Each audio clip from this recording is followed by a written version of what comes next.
Grocery prices are through the roof, having a major impact on the average family.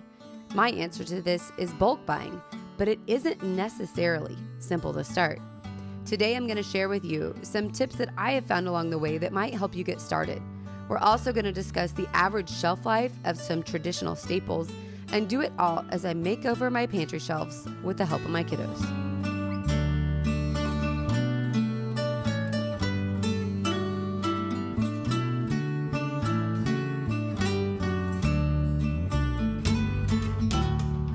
I've said it before and I'll say it again, but bulk buying can save you a bunch of money even if you are not into scratch cooking. To easily illustrate this point, let's look at something really simple like a box of Kraft macaroni and cheese. To buy it at Walmart, it's $1.24 a box, but I can go to Sam's Club and get the same box for 83 cents a box when I purchase 18 at the same time. That's a savings of about 30%. Which could be huge when you add it up on multiple items over your grocery list. Now, if you want to take your savings to the next level, the idea is to stop buying prepackaged items altogether and start buying the ingredients to make your favorite meals from scratch at home. I find that homemade meals tend to be simpler, and that often means much healthier.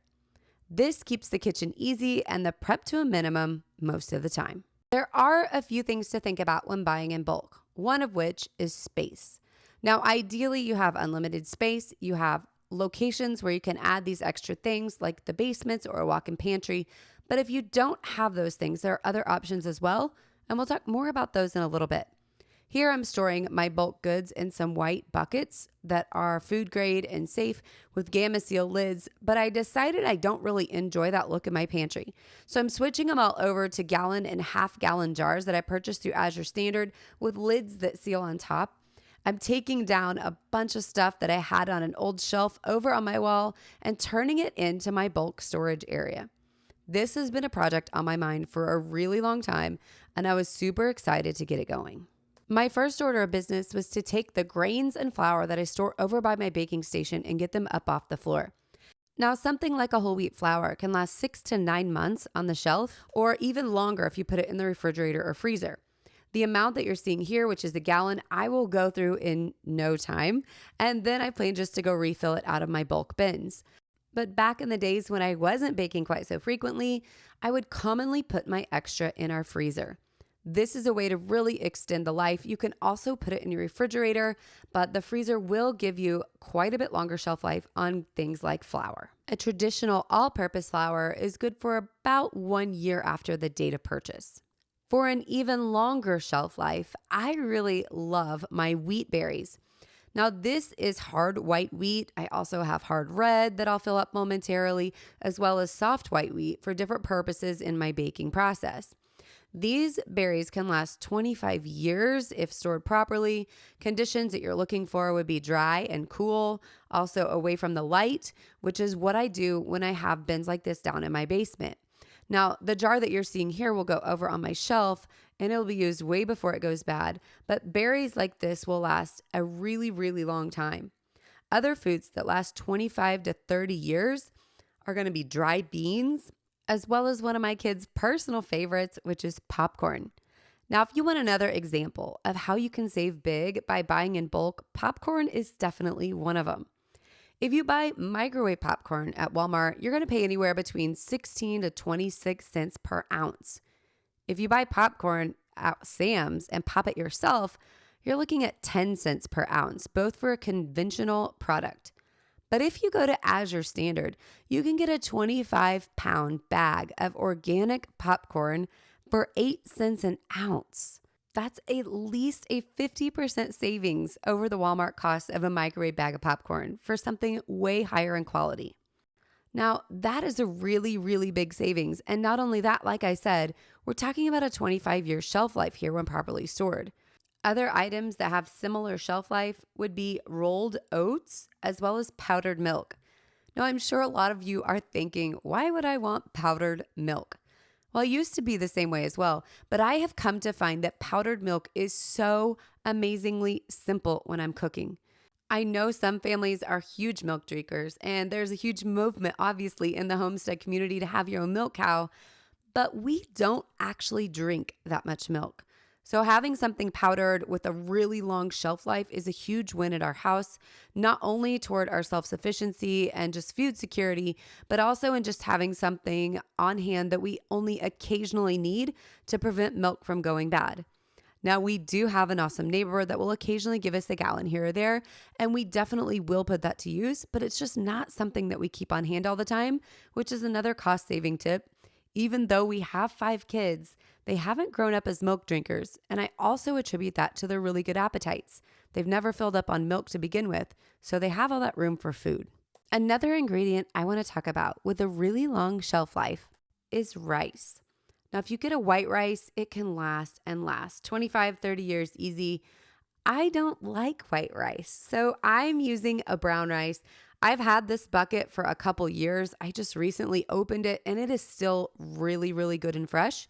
So I haven't had any problems with this only lasting a couple years, but that is something to be aware of. This bucket actually got shoved to the back of the closet and a newer bag got used instead. So once I opened this, I was a little bit nervous just from what I'd heard, but had absolutely no issues. This is a beautiful brown long grain rice and it cooks up absolutely beautifully. It came in this bucket. It was shipped through Amazon. I will see if they still have the link.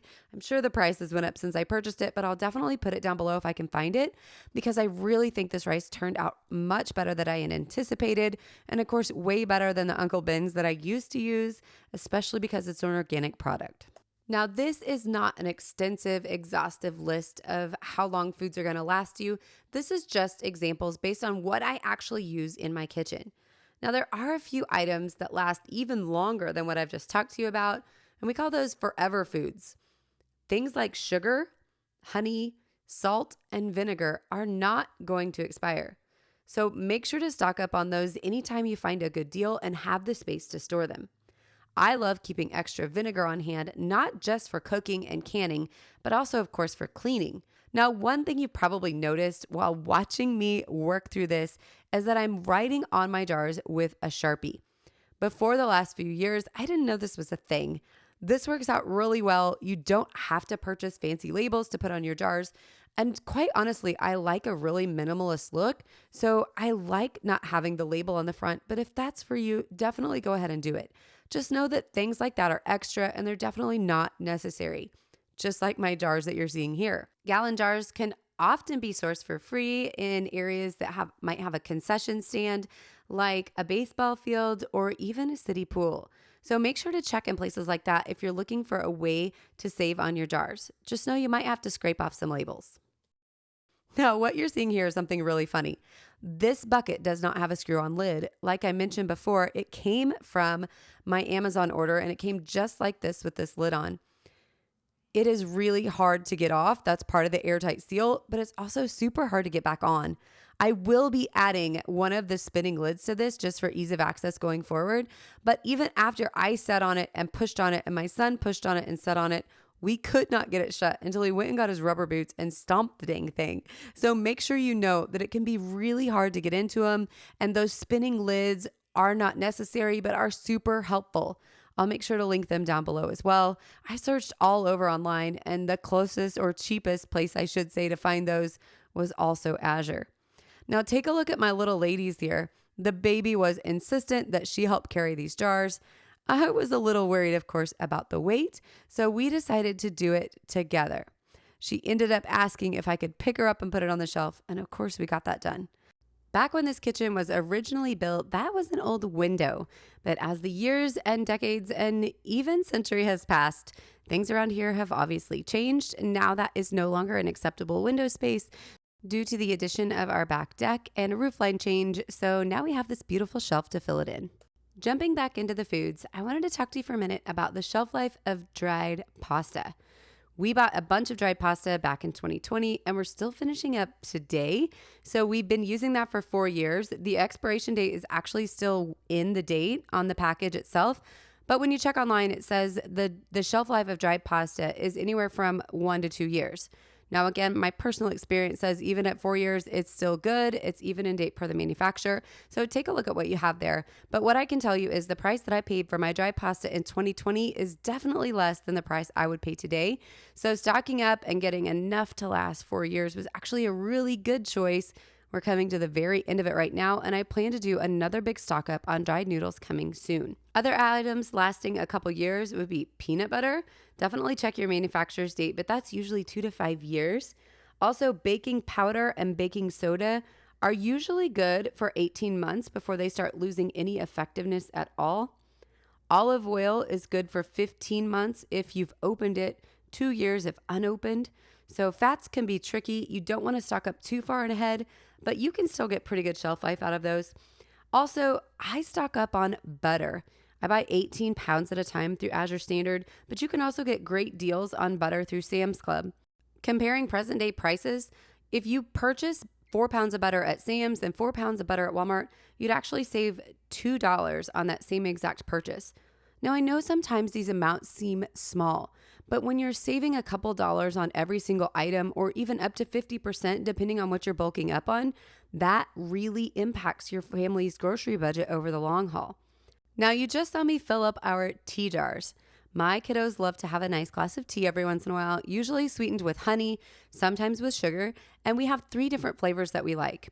I do buy that quite a bit in advance, usually getting 6 boxes at a time off Amazon or even through Azure, and I can save quite a bit that way. Same thing with those chocolate chips you saw in there. Some of these are just luxury snacks that the kids actually like to jump into every once in a while. Not something we do all the time, but even that, buying in bulk lets you increase the quality and decrease the price all at the same time. Another thing that I think is super important to bulk up on is meat. Now, this does require that you have some freezer space available. So if you don't have a freezer, this might be a barrier to entry, but you can find freezers on Facebook Marketplace, usually just for a couple $100s. And oftentimes they're on sale, even if you're getting them through a store. Take a look around and see what's available. Our last freezer, we actually got at a garage sale at our neighbor's house when they were moving out and saved a ton just by being able to look around and take advantage of what's out there at any given time.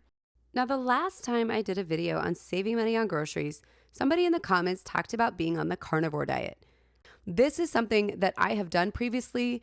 I really actually love it, feel great. That's a whole nother thing. And there is even a way that you can make that super budget friendly by purchasing half or whole cow at a time, half beef, whole beef. You can get that through a local butcher and you can have everything sliced to your personal liking. When you do that, your average cost of meat comes down below, $7 a pound all in, including the purchase of the cow and processing. That's including everything from $30 a pound ribeyes that I'm seeing at the stores right now, all the way down to hamburger. So every single cut of meat is going to level out to that same price.